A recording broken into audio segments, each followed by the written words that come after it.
Welcome to Soft Hour Library. Tonight's story begins now. Close your eyes and rest. Chapter 17. We make further investigations. I have set down the Beroldi case in full. Of course, all the details did not present themselves to my memory as I have recounted them here. Nevertheless, I recalled the case fairly accurately. It had attracted a great deal of interest at the time and had been fully reported by the English papers, so that it did not need much effort of memory on my part to recollect the salient details. Just for the moment, in my excitement, it seemed to clear up the whole matter. I admit that I am impulsive, and Poirot deplores my custom of jumping to conclusions, but I think I had some excuse in this instance. The remarkable way in which this discovery justified Poirot's point of view struck me at once. "Poirot," I said, "I congratulate you. I see everything now." "If that is indeed the truth, I congratulate you, mon ami, for as a rule you are not famous for seeing. Is it not so?" I felt a little annoyed. "Come now, don't rub it in. You've been so confoundedly mysterious all along with your hints and your insignificant details that anyone might fail to see what you were driving at." Poirot lit one of his little cigarettes with his usual precision. Then he looked up. "And since you see everything now, mon ami, what exactly is it that you see?" "Why, that it was Madame d'Aubreuil Beroldi who murdered Mr. Renaud. The similarity of the two cases proves that beyond a doubt." "Then you consider that Madame Beroldi was wrongly acquitted, that in actual fact she was guilty of connivance in her husband's murder." I opened my eyes wide. "But of course, don't you?" Poirot walked to the end of the room, absent-mindedly straightened a chair, and then said thoughtfully, "Yes, that is my opinion, but there is no of course about it, my friend. Technically speaking, Madame Beroldi is innocent.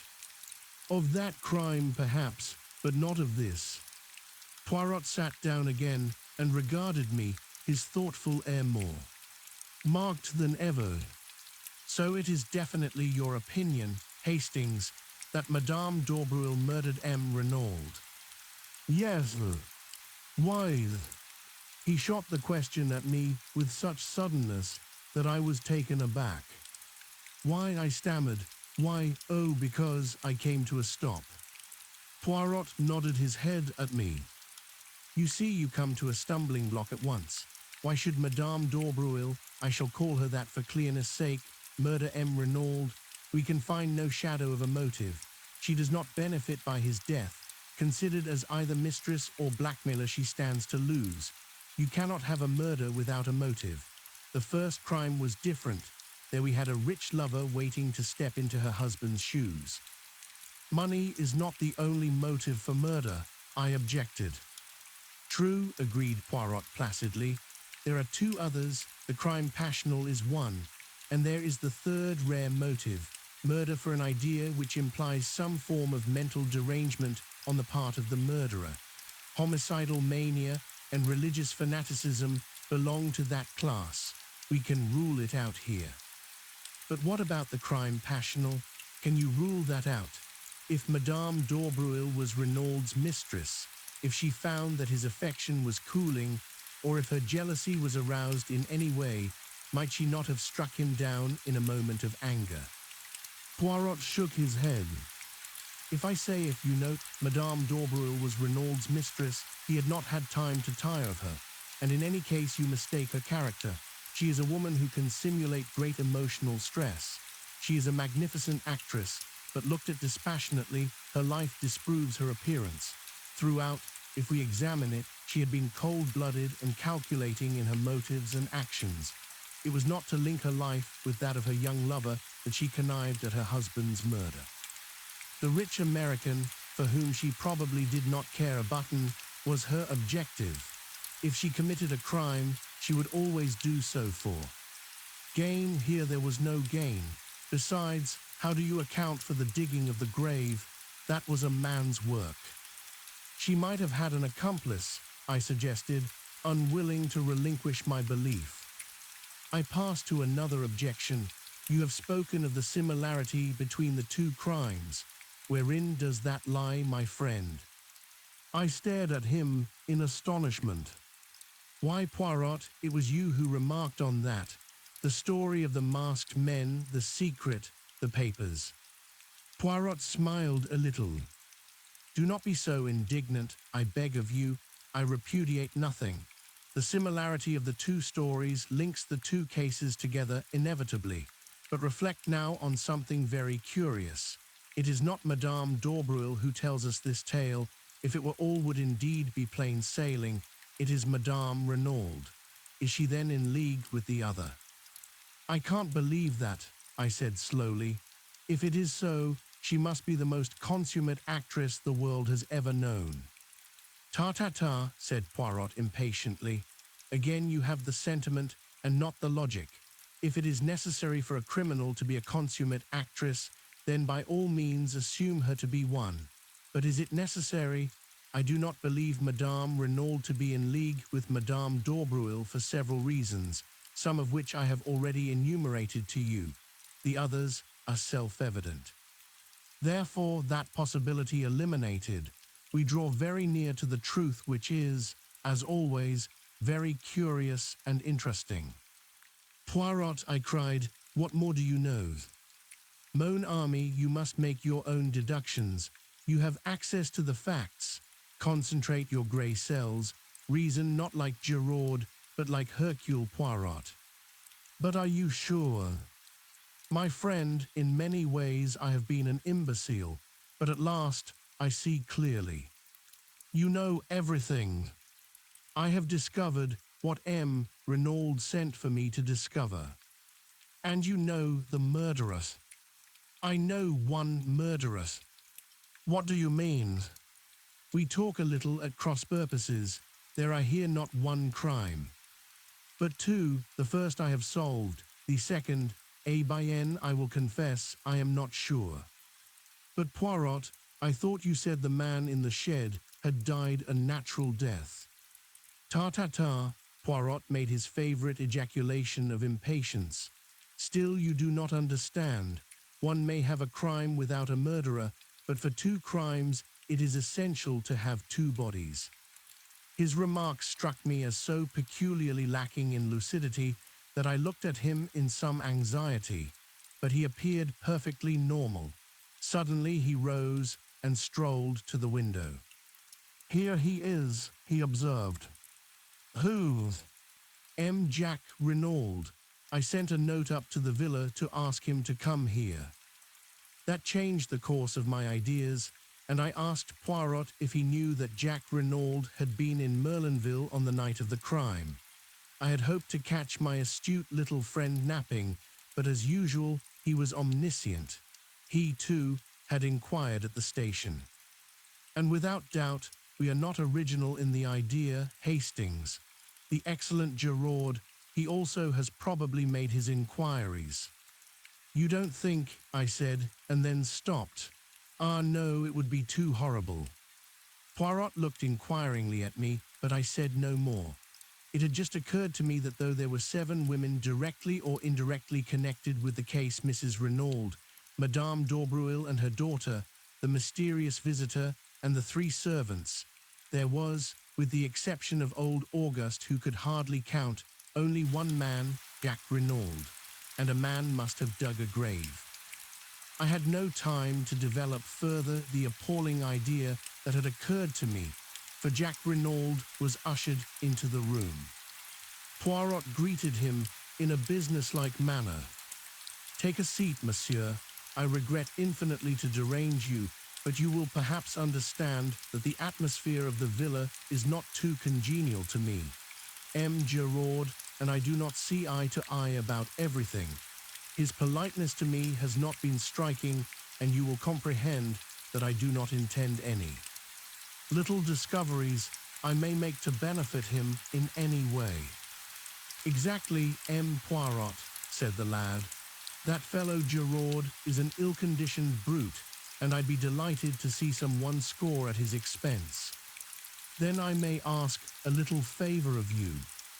Certainly. I will ask you to go to the railway station and take a train to the next station along the line, Abilac. Ask there at the cloakroom whether two foreigners deposited a valise there on the night of the murder. It is a small station, and they are almost certain to remember. Will you do this? Of course I will, said the boy, mystified, though ready for the task. I and my friend, you comprehend, have business elsewhere, explained Poirot. There is a train in a quarter of an hour, and I will ask you not to return to the villa, as I have no wish for Gerard to get an inkling of your errand. Very well, I will go straight to the station. He rose to his feet. Poirot's voice stopped him. One moment, M. Renaud. There is one little matter that puzzles me. Why did you not mention to M. Hortet this morning that you were in Merlinville on the night of the crime? Jack Renaud's face went crimson. With an effort, he controlled himself. You have made a mistake. I was in Cherbourg, as I told the examining magistrate this morning. Poirot looked at him. His eyes narrowed, cat-like, until they only showed a gleam of green. Then it is a singular mistake that I have made there, for it is shared by the station staff. They say you arrived by the 11:40 train. For a moment, Jack Renaud hesitated, then he made up his mind. And if I did, I suppose you do not mean to accuse me of participating in my father's murder? He asked the question haughtily, his head thrown back. I should like an explanation of the reason that brought you here. That is simple enough. I came to see my fiancée, Mademoiselle d'Aubreuil. I was on the eve of a long voyage, uncertain as to when I should return. I wished to see her before I went, to assure her of my unchanging devotion.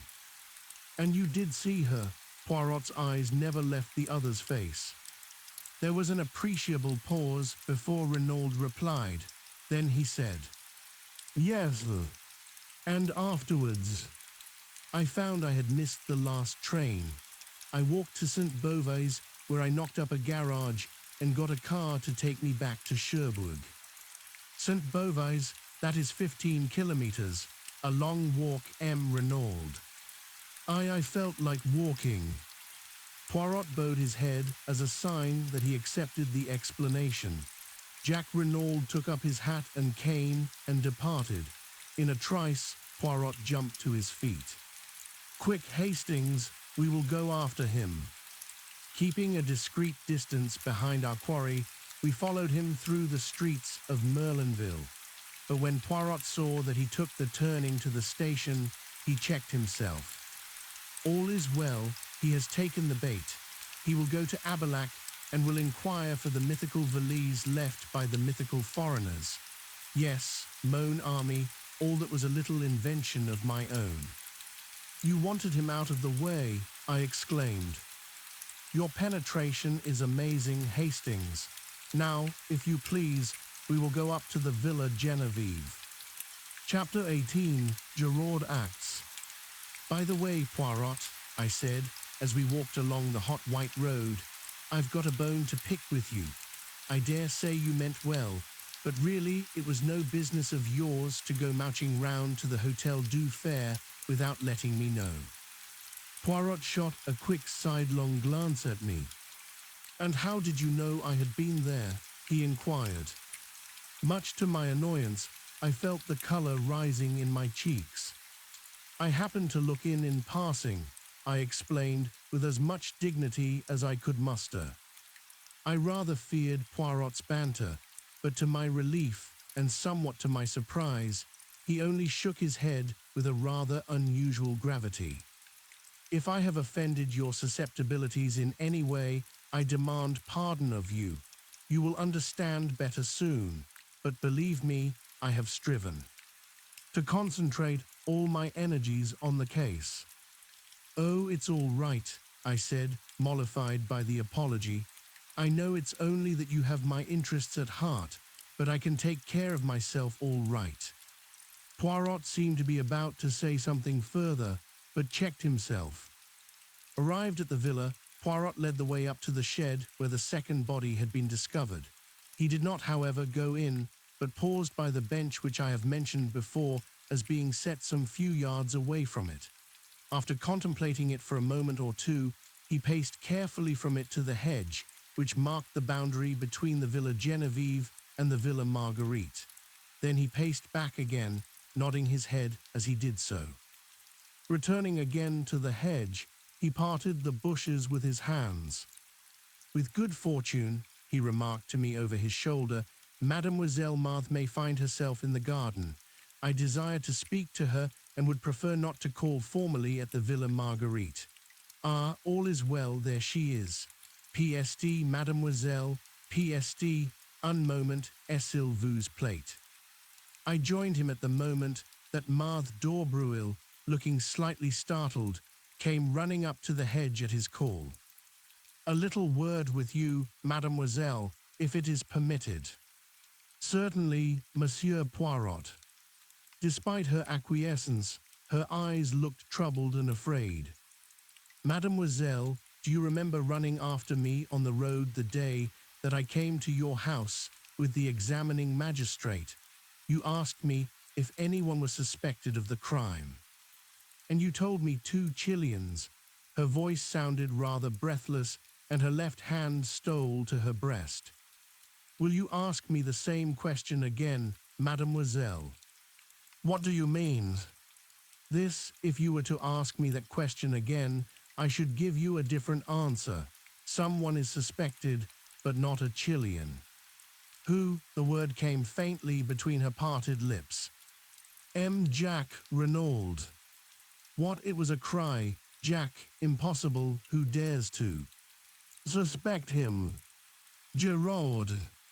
"Giraud," the girl's face was ashy. "I am afraid of that man. He is cruel. He will, she broke off. There was courage gathering in her face and determination. I realized in that moment that she was a fighter. Poirot, too, watched her intently. "You know, of course, that he was here on the night of the murder?" he asked. "Yes," she replied mechanically. "He told me." "It was unwise to have tried to conceal the fact," ventured Poirot. Yes, she replied impatiently, "but we cannot waste time on regrets. We must find something to save him. He is innocent, of course, but that will not help him with a man like Giraud, who has his reputation to think of. He must arrest someone, and that someone will be Jack."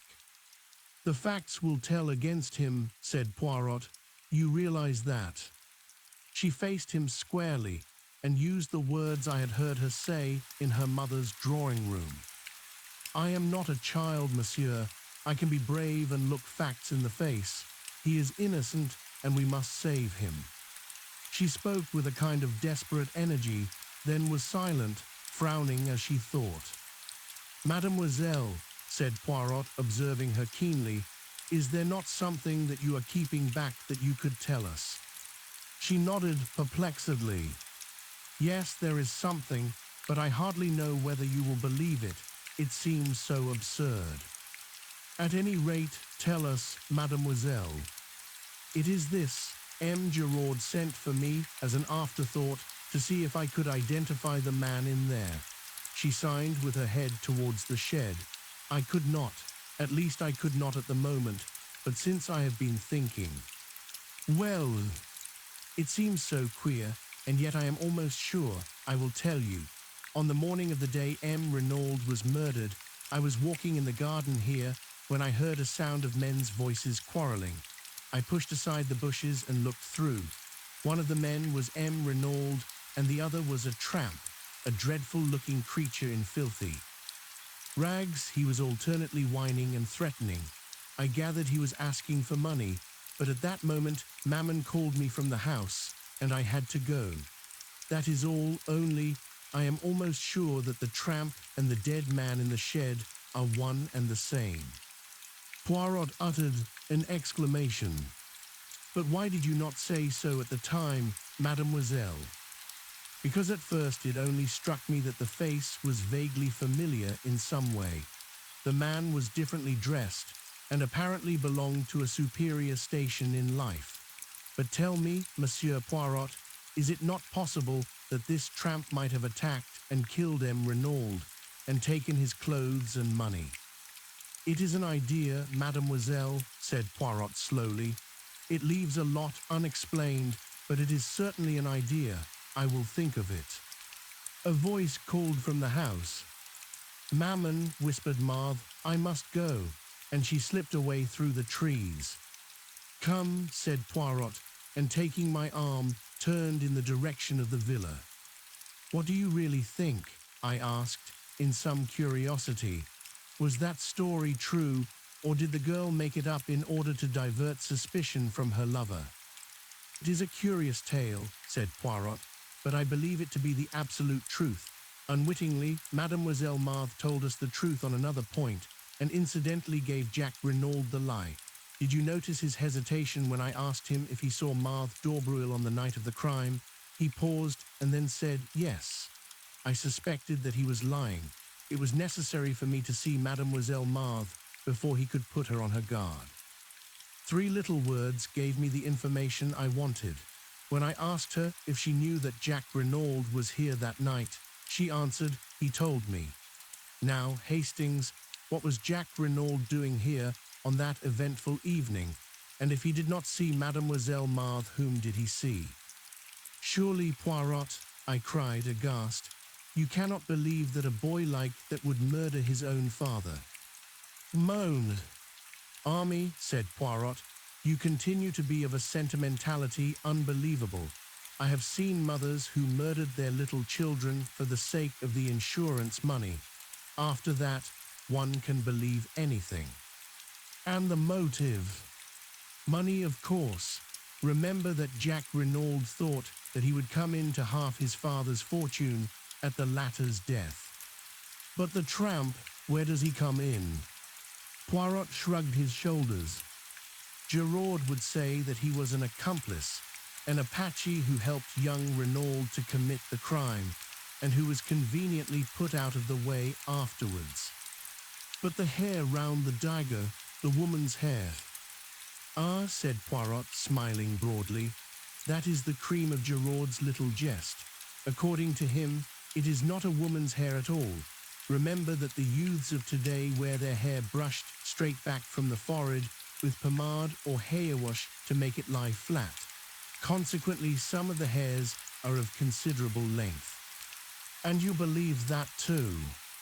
No, said Poirot with a curious smile, for I know it to be the hair of a woman, and more, which woman? Madame d'Aubreuil, I announced positively.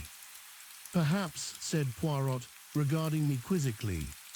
But I refused to allow myself to get annoyed. What are we going to do now? I asked, as we entered the hall of the Villa Genevieve. I wish to make a search amongst the effects of M. Jacques Renaud. That is why I had to get him out of the way for a few hours. But will not Giraud have searched already? I asked doubtfully. Of course, he builds a case, as a beaver builds a dam with a fatiguing industry, but he will not have looked for the things that I am seeking. In all probability, he would not have seen their importance if they stared him in the face. Let us begin. Neatly and methodically, Poirot opened each drawer in turn, examined the contents, and returned them exactly to their places. It was a singularly dull and uninteresting proceeding. Poirot waded on through. Collars, pajamas, and socks. A purring noise outside drew me to the window. Instantly, I became galvanized into life. Poirot, I cried, a car has just driven up. Giraud is in it, and Jacques Renaud and 2 gendarmes. Sacré tonnerre, growled Poirot. That animal of a Giraud, could he not wait? I shall not be able to replace the things in this last drawer with the proper method. Let us be quick. Unceremoniously, he tumbled out the things on the floor, mostly ties and handkerchiefs. Suddenly, with a cry of triumph, Poirot pounced on something, a small square cardboard evidently a photograph. Thrusting it into his pocket, he returned the things pell-mell to the drawer and, seizing me by the arm, dragged me out of the room and down the stairs. In the hall stood Gerard, contemplating his prisoner. "Good afternoon, M. Gerard," said Poirot. "What have we here?"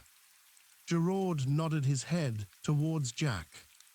"He was trying to make a getaway, but I was too sharp for him. He is under arrest for the murder of his father, M. Paul Renaud." Poirot wheeled to confront the boy who leaned limply against the door, his face ashy pale. "What do you say to that, June Hom?" Jack Renaud stared at him stonily. "Nothing," he said. "Chapter 19, I use my grey cells." I was dumbfounded. Up to the last, I had not been able to bring myself to believe Jack Renaud guilty. I had expected a ringing proclamation of his innocence when Poirot challenged him. But now, watching him as he stood, white and limp against the wall, and hearing the damning admission fall from his lips, I doubted no longer. But Poirot had turned to Gerard. "What are your grounds for arresting him? Do you expect me to give them to you?" "As a matter of courtesy, yes." Gerard looked at him doubtfully. He was torn between a desire to refuse rudely and the pleasure of triumphing over his adversary. "You think I have made a mistake, I suppose," he sneered. "It would not surprise me," replied Poirot with a soupçon of malice. Gerard's face took on a deeper tinge of red. "Eh bien, come in here. You shall judge for yourself." He flung open the door of the salon, and we passed in, leaving Jack Renaud in the care of the two other men. "Now, M. Poirot," said Gerard, laying his hat on the table, and speaking with the utmost sarcasm, "I will treat you to a little lecture on detective work. I will show you how we moderns work." "Bien," said Poirot, composing himself to listen. "I will show you how admirably the old guard can listen," and he leaned back and closed his eyes, opening them for a moment to remark, "Do not fear that I shall sleep. I will attend most carefully." "Of course," began Gerard, "I soon saw through all that Chilean tomfoolery. 2 men were in it, but they were not mysterious foreigners. All that was a blind." "Very creditable so far, my dear Gerard," murmured Poirot, "especially after that clever trick of theirs with the match and cigarette end." Gerard glared, but continued. "A man must have been connected with the case in order to dig the grave. There is no man who actually benefits by the crime, but there was a man who thought he would benefit. I heard of Jack Renaud's quarrel with his father and of the threats that he had used. The motive was established. Now as to means. Jack Renaud was in Merlinville that night. He concealed the fact, which turned suspicion into certainty. Then we found a second victim, stabbed with the same dagger. We know when that dagger was stolen. Captain Hastings here can fix the time. Jack Renaud, arriving from Cherbourg, was the only person who could have taken it. I have accounted for all the other members of the household." Poirot interrupted. "You are wrong. There is one other person who could have taken the dagger." "You refer to M. Stoner. He arrived at the front door in an automobile which had brought him straight from Calais. Ah, believe me, I have looked into everything. M. Jack Renaud arrived by train. An hour elapsed between his arrival and the moment he presented himself at the house. Without doubt, he saw Captain Hastings and his companion leave the shed, slipped in himself and took the dagger, stabbed his accomplice in the shed, who was already dead." Gerard shrugged his shoulders. "Possibly he did not observe that. He may have judged him to be sleeping. Without doubt, they had a rendezvous. In any case, he knew this apparent second murder would greatly complicate the case. It did." "But it could not deceive M. Gerard," murmured Poirot. "You mock yourself at me, but I will give you one last irrefutable proof. Madame Renaud's story was false. a fabrication from beginning to end. We believe Madame Renaud to have loved her husband, yet she lied to shield his murderer. For whom will a woman lie? Sometimes for herself, usually for the man she loves, always for her children. That is the last, the irrefutable proof. You cannot get round it. Giraud paused, flushed and triumphant. Poirot regarded him steadily. "That is my case," said Giraud. "What have you to say to it?" "Only that there is one thing you have failed to take into account." "What is that?" Jack Renaud was presumably acquainted with the planning out of the golf course. He knew that the body would be discovered almost at once when they started to dig the bunker. Giraud laughed out loud. "But it is idiotic what you say there. He wanted the body to be found. Until it was found, he could not presume death and would have been unable to enter into his inheritance." I saw a quick flash of green in Poirot's eyes as he rose to his feet. "Then why bury it?" he asked softly. "Reflect, Giraud. Since it was to Jack Renaud's advantage that the body should be found without delay, why dig a grave at all?" Giraud did not reply. The question found him unprepared. He shrugged his shoulders as though to intimate that it was of no importance. Poirot moved towards the door. I followed him. "There is one more thing that you have failed to take into account," he said over his shoulder. "What is that?" "The piece of lead piping," said Poirot, and left the room. Jack Renaud still stood in the hall with a white, dumb face, but as we came out of the salon, he looked up sharply. At the same moment, there was the sound of a footfall on the staircase. Mrs. Renaud was descending it. At the sight of her son, standing between the two myrmidons of the law, she stopped as though petrified. "Jack," she faltered, "Jack, what is this?" He looked up at her, his face set. "They have arrested me, mother." "What?" She uttered a piercing cry, and before anyone could get to her, swayed and fell heavily. We both ran to her and lifted her up. In a minute, Poirot stood up again. "She has cut her head badly on the corner of the stairs. I fancy there is a slight concussion also. If Giraud wants a statement from her, he will have to wait. She will probably be unconscious for at least a week." Denise and Francois had run to their mistress, and leaving her in their charge, Poirot left the house. He walked with his head bent down, frowning thoughtfully at the ground.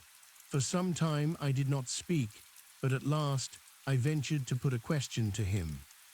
"Do you believe, then, in spite of all appearances to the contrary, that Jack Renaud may not be guilty?" Poirot did not answer at once, but after a long wait he said gravely, "I do not know, Hastings. There is just a chance of it. Of course Giraud is all wrong, wrong from beginning to end. If Jack Renaud is guilty, it is in spite of Giraud's arguments, not because of them, and the gravest indictment against him is known only to me." "What is that?" I asked, impressed. "If you would use your grey cells and see the whole case clearly as I do, you too would perceive it, my friend." This was what I called one of Poirot's irritating answers. He went on without waiting for me to speak. "Let us walk this way to the sea. We will sit on that little mound there, overlooking the beach, and review the case. You shall know all that I know, but I would prefer that you should come at the truth by your own efforts, not by my leading you by the hand." We established ourselves on the grassy knoll as Poirot had suggested, looking out to sea. From farther along the sand, the cries of the bathers reached us faintly. The sea was of the palest blue, and the halcyon calm reminded me of the day we had arrived at Merlinville, my own good spirits, and Poirot's suggestion that I was fey. What a long time seemed to have elapsed since then, and in reality it was only 3 days. "Think, my friend," said Poirot's voice encouragingly. "Arrange your ideas, be methodical, be orderly. There is the secret of success." I endeavored to obey him, casting my mind back over all the details of the case. And reluctantly it seemed to me that the only clear and possible solution was that of Gerard, which Poirot despised. I reflected anew. If there was daylight anywhere, it was in the direction of Madame d'Aubreuil. Gerard was ignorant of her connection with the Baroldi case. Poirot had declared the Baroldi case to be all-important. It was there I must seek. I was on the right track now. And suddenly, I started as an idea of bewildering luminosity shot into my brain. Trembling, I built up my hypothesis. You have a little idea, I see, mon ami. Capital, we progress. I sat up and lit a pipe. Poirot, I said, it seems to me we have been strangely remiss. I say we, although I dare say I would be nearer the mark. But you must pay the penalty of your determined secrecy. So I say again, we have been strangely remiss. There is someone we have forgotten. And who is that? Inquired Poirot with twinkling eyes. Georges Queneau. Chapter 20, an amazing statement. The next moment Poirot embraced me warmly. Enfin. You have arrived, and all by yourself. It is superb. Continue your reasoning. You are right. Decidedly, we have done wrong to forget Georges Queneau. I was so flattered by the little man's approval that I could hardly continue, but at last I collected my thoughts and went on. Georges Queneau disappeared 20 years ago, but we have no reason to believe that he is dead. Aucunment, agreed Poirot. Proceed. Therefore, we will assume that he is alive. Exactly. Or that he was alive until recently. De mia en mia. We will presume, I continued, my enthusiasm rising, that he has fallen on evil days. He has become a criminal, an Apache, a tramp, a what you will. He chances to come to Merlinville. There he finds the woman he has never ceased to love. The sentimentality, warned Poirot. Where one hates, one also loves, I quoted or misquoted. At any rate, he finds her there, living under an assumed name. But she has a new lover, the Englishman Renaud. Georges Queneau, the memory of old wrongs rising in him, quarrels with this Renaud. He lies in wait for him as he comes to visit his mistress and stabs him in the back. Then, terrified at what he has done, he starts to dig a grave. I imagine it likely that Madame d'Aubreuil comes out to look for her lover. She and Queneau have a terrible scene. He drags her into the shed and there suddenly falls down in an epileptic fit. Now supposing Jacques Renaud to appear, Madame d'Aubreuil tells him all, points out to him the dreadful consequences to her daughter if this scandal of the past is revived. His father's murderer is dead. Let them do their best to hush it up. Jacques Renaud consents, goes to the house, and has an interview with his mother, winning her over to his point of view. Primed with the story that Madame d'Aubreuil has suggested to him, she permits herself to be gagged and bound. There, Poirot, what do you think of that? I leaned back, flushed with the pride of successful reconstruction. Poirot looked at me thoughtfully. I think that you should write for the Kindmer, mon ami, he remarked at last. You mean? It would make a good film, the story that you have recounted to me there, but it bears no sort of resemblance to everyday life. I admit that I haven't gone into all the details, but you have gone further, you have ignored them magnificently. What about the way the two men were dressed? Do you suggest that after stabbing his victim, Queneau removed his suit of clothes, donned it himself, and replaced the dagger? I don't see that that matters, I objected rather huffily. He may have obtained clothes and money from Madame d'Aubreuil by threats earlier in the day. By threats, you seriously advance that supposition. Certainly, he could have threatened to reveal her identity to the Renauds, which would probably have put an end to all hopes of her daughter's marriage. You are wrong, Hastings. He could not blackmail her, for she had the whip hand. Georges Queneau, remember, is still wanted for murder. A word from her, and he is in danger of the guillotine. I was forced, rather reluctantly, to admit the truth of this. Your theory, I remarked acidly, is doubtless correct as to all the details. My theory is the truth, said Poirot quietly, and the truth is necessarily correct. In your theory, you made a fundamental error.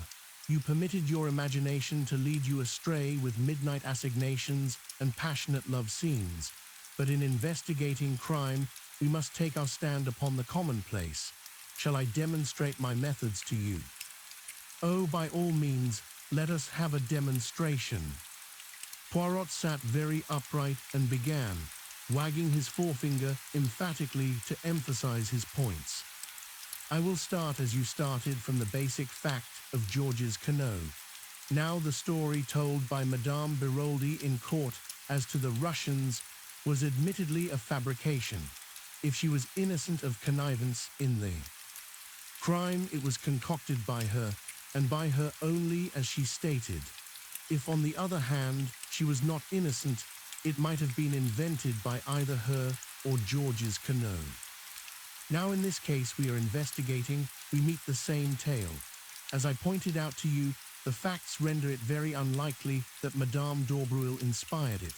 So we turn to the hypothesis that the story had its origin in the brain of Georges Queneau. Very good. Georges Queneau, therefore, planned the crime with Madame Renaud as his accomplice.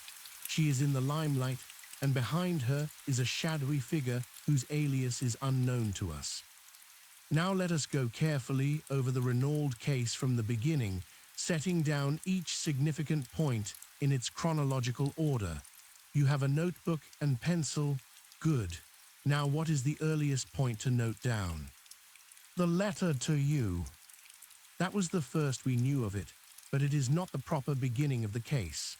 The first point of any significance, I should say, is the change that came over M. Renaud shortly after arriving in Merlinville, and which is attested to by several witnesses. We have also to consider his friendship with Madame d'Aubreuil and the large sums of money paid over to her. From thence, we can come directly to the 23rd May. Poirot paused, cleared his throat, and signed to me to write. 23rd May. M. Renaud quarrels with his son over latter's wish to marry Marthe d'Aubreuil. Son leaves for Paris. 24th May. M. Renaud alters his will, leaving entire control of his fortune in his wife's hands. 7th June. Quarrel with tramp in garden, witnessed by Marthe d'Aubreuil. Letter written to M. Hercule Poirot, imploring assistance. Telegram sent to Jacques Renaud, bidding him proceed by the Anzora to Buenos Aires. Chauffeur Masters sent off on a holiday. Visit of a lady that evening. As he is seeing her out, his words are yes, yes, but for God's sake go now. Poirot paused. There, Hastings, take each of those. Facts one by one, consider them carefully by themselves and in relation to the whole, and see if you do not get new light on the matter. I endeavored conscientiously to do as he had said. After a moment or two, I said rather doubtfully, as to the first points, the question seems to be whether we adopt the theory of blackmail or of an infatuation for this woman. Blackmail decidedly. You heard what Stoner said as to his character and habits. Mrs. Renaud did not confirm his view, I argued. We have already seen that Madame Renaud's testimony cannot be relied upon in any way. We must trust to Stoner on that point. Still, if Renaud had an affair with a woman called Bella, there seems no inherent improbability in his having another with Madame d'Aubreuil. None whatever, I grant you, Hastings, but did he? The letter, Poirot, you forget the letter. No, I do not forget, but what makes you think that letter was written to M. Renaud? Why, it was found in his pocket, and that is all, cut in Poirot. There was no mention of any name to show to whom the letter was addressed. We assumed it was to the dead man because it was in the pocket of his overcoat. Now, mon ami, something about that overcoat struck me as unusual. I measured it and made the remark that he wore his overcoat very long. That remark should have given you to think. I thought you were just saying it for the sake of saying something, I confessed. Ah, quelle idée. Later you observed me measuring the overcoat of M. Jacques Renaud. Bien, M. Jacques Renaud wears his overcoat very short. Put those two facts together with a third, namely that M. Jacques Renaud flung out of the house in a hurry on his departure for Paris, and tell me what you make of it. I see, I said slowly, as the meaning of Poirot's remarks bore in upon me. That letter was written to Jacques Renaud, not to his father. He caught up the wrong overcoat in his haste and agitation. Poirot nodded. Précisement, we can return to this point later. For the moment, let us content ourselves with accepting the letter as having nothing to do with M. Renaud Pier and pass to the next chronological event. May 23rd, I read, M. Renaud quarrels with his son over latter's wish to marry Marthe d'Aubruil. Son leaves for Paris. I don't see anything much to remark upon there, and the altering of the will the following day seems straightforward enough. It was the direct result of the quarrel. We agree, mon ami, at least as to the cause, but what exact motive underlay this procedure of M. Renaud's? I opened my eyes in surprise. Anger against his son, of course. Yet he wrote him affectionate letters to Paris. So Jacques Renaud says, but he cannot produce them. Well, let us pass from that. Now we come to the day of the tragedy. You have placed the events of the morning in a certain order. Have you any justification for that? I have ascertained that the letter to me was posted at the same time as the telegram was dispatched.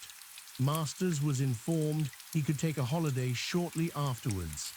In my opinion, the quarrel with the tramp took place anterior to these happenings. I do not see that you can fix that definitely, unless you question Mademoiselle d'Aubruil again.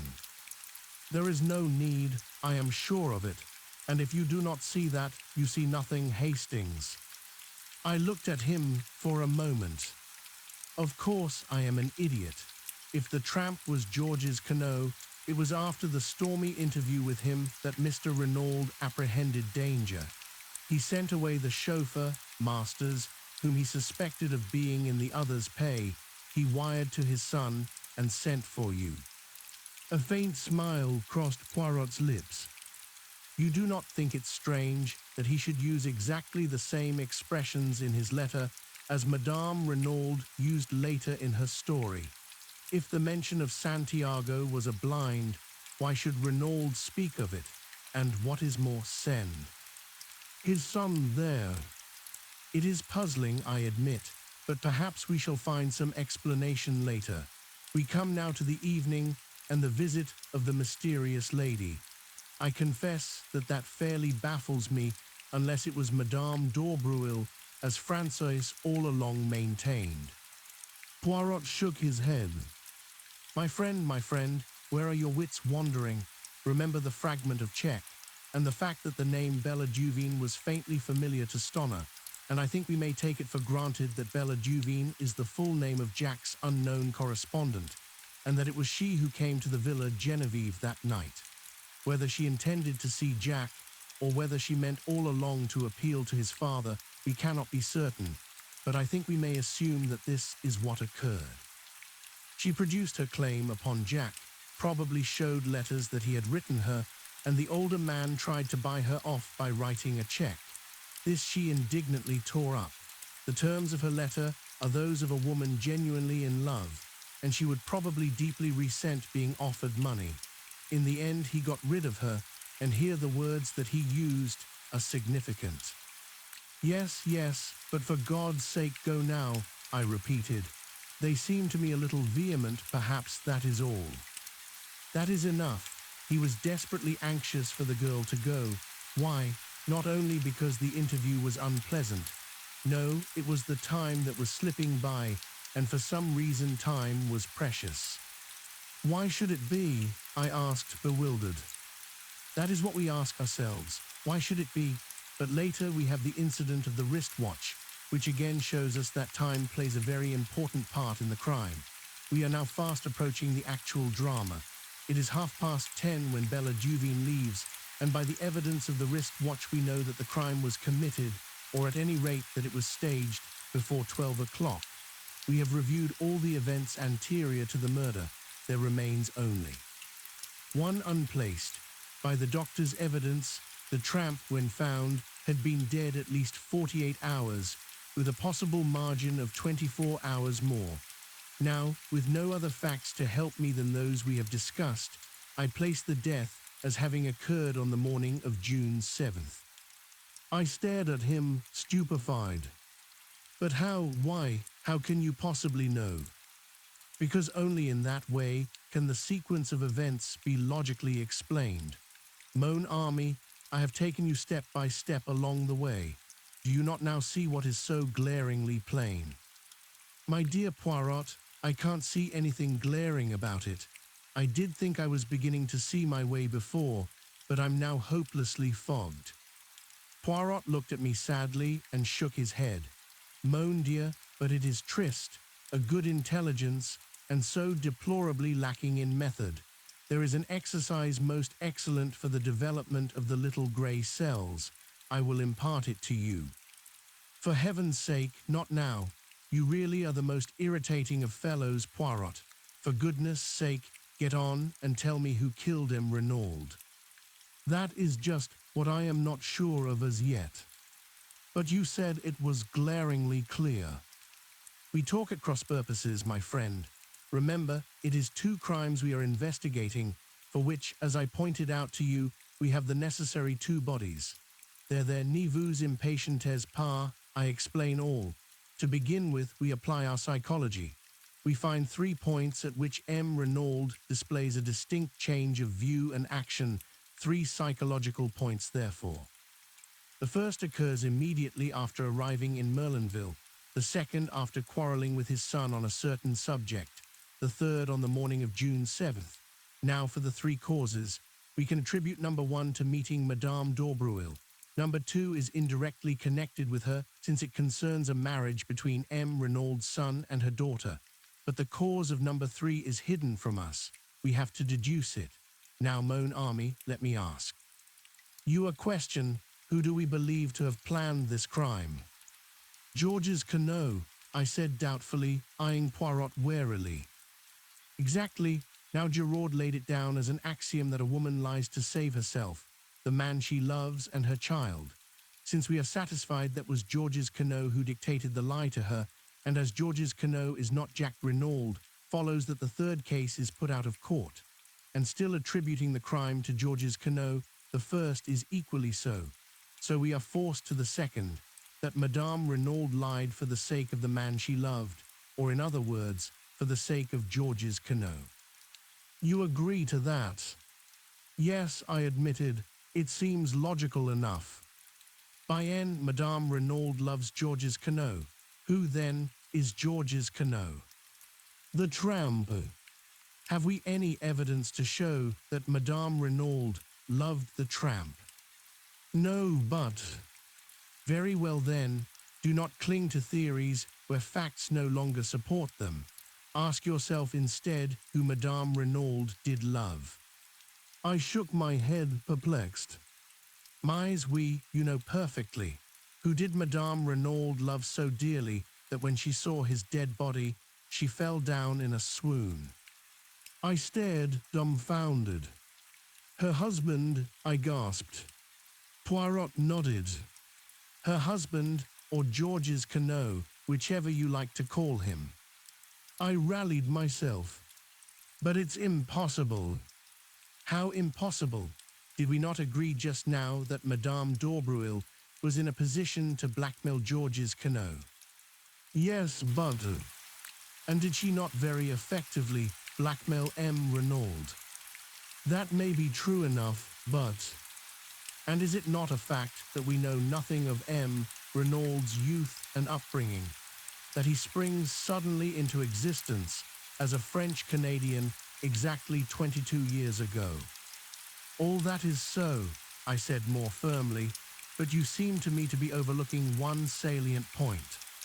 What is it, my friend? Why we have admitted Georges Queneau planned the crime. That brings us to the ridiculous statement that he planned his own murder. Eh bien, mon ami, said Poirot placidly, that is just what he did do.